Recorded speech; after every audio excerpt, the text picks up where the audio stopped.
Sydney, Australia's most populous state, said on Tuesday it will relax some restrictions on movement as beaches reopened amid hopes a policy of widespread medical testing will help sustain a decline in new cases of the coronavirus. Bondi Beach and two neighbouring beaches in Sydney were reopened to local residents on Tuesday, reversing a local government decision to close them following earlier criticism about large crowds that apparently violated social distancing rules. New South Wales State, which is home to nearly half of Australia's cases of the illness, meanwhile said it would let up to 2 adults visit another person's home from Friday, relaxing a ban on non-essential movement. For many people, they've been cooped up in their homes for a number of weeks, and with the exception of exercising, medical needs or buying what they need to or going to work, many people have been isolated in their homes, NSW Premier Gladys Berejiklian told reporters in Sydney.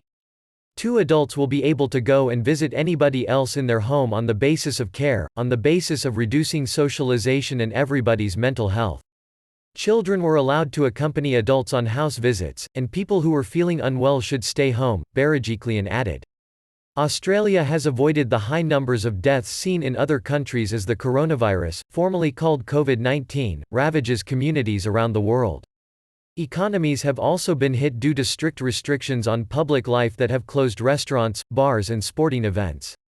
However, Australian states are starting to relax some restrictions as the local rate of new infections slows to barely 1% per day, compared to 25% a month ago.